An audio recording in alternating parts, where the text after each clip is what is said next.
अस्सलाम वालेकुम मेरी प्यारी सी यूट्यूब की फैमिली, क्या हाल है? ठीक-ठाक है? अल्लाह ताला आप सबको अपने हिफ्ज़ व अमान में रखे, आमीन सुम्मा आमीन। तो जी नदीम नानी वाले को आया गुस्सा और उन्होंने वो बातें सामने रख दी सोशल मीडिया पे, जो कि आज तक किसी ने भी नहीं बताई, क्योंकि उन्होंने रखनी ही थी। वो भी आप लोगों को पता है कि स्ट्रेट फॉरवर्ड है, बिल्कुल रजब की तरह।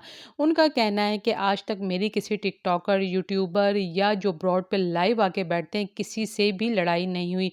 किसी भी सोशल मीडिया पर बैठने वाले या काम करने वाले से मेरी लड़ाई क्यों होनी है।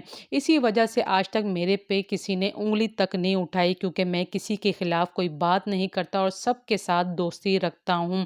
अब जो रेहान तारिक भाई ने हम लोगों को बुलाया था अपने फंक्शन में, जबकि मेरा वो काम था और स्टेज में मैंने वो काम करना ही था, और ज़ाहिर-सी बात है मेरी जब किसी से लड़ाई नहीं है तो मैं किसी से मुँह बना के क्यों बैठता।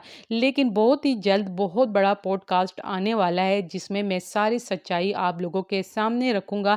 हर बात खोलकर बताऊँगा, जो बातें आपको मालूम नहीं है।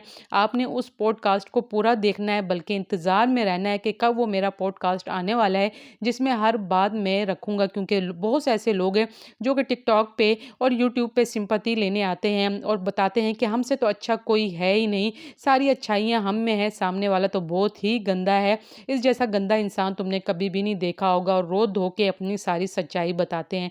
तो लोगों ने कहा कि आप किसके बारे में कह रहे हैं? आप ईमान के बारे में कह रहे हैं, क्योंकि ईमान लाइव आई थी और वो रो रही थी, और रजब तो ज़ाहिर-सी बात है उसने तो कोई ऐसा सीन किया ही नहीं है। तो क्या आप ईमान और ओन पे उँगली उठा रहे हैं? क्या ईमान और ओन के बारे में आके बताएँगे कि वो रोते हैं, धोते हैं और सिंपैथी लेते हैं? और रजब के साथ जाके कहा शाज़ी की बर्थडे में कि हमारा साथ दोनों का कब्र तक है। लोगों ने बहुत बातें बनाई हैं कि रजब और तुम्हारा रिश्ता ख़त्म हो गया, तुम्हारी लड़ाई हो गई है। तो रजब ने कहा कि ऐसा हो ही नहीं सकता, तुम्हारा काम है, तुम्हारा प्रोफ़ेशनल है, तो मैं क्यों रोकूँगा कि तुम ये काम ना करो, वो ना कम करो। तुम्हारा जो हक है वो तुम काम करो, और जो हमारा काम है हम वो काम करेंगे। इस तरीके से रजब ने नदीम नानी वाले से कहा, और बैठ के इन्होंने गैदरिंग भी की, हँसी मज़ाक और बर्थडे भी एन्जॉय की।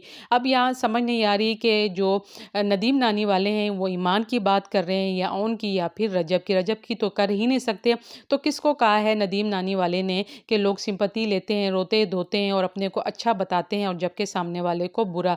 तो ये बात समझ से बाहर है कि स्टेज पे नदीम नानी वाले तो नदीम और ओन के साथ और ईमान के साथ तो हँस-हँस के बातें कर रहे थे, गपशप लगा रहे थे, और एक तरफ ओन को समझा रहे थे। कमेंट्स में आप लोगों ने भी अपनी राय का इज़हार ज़रूर करना है।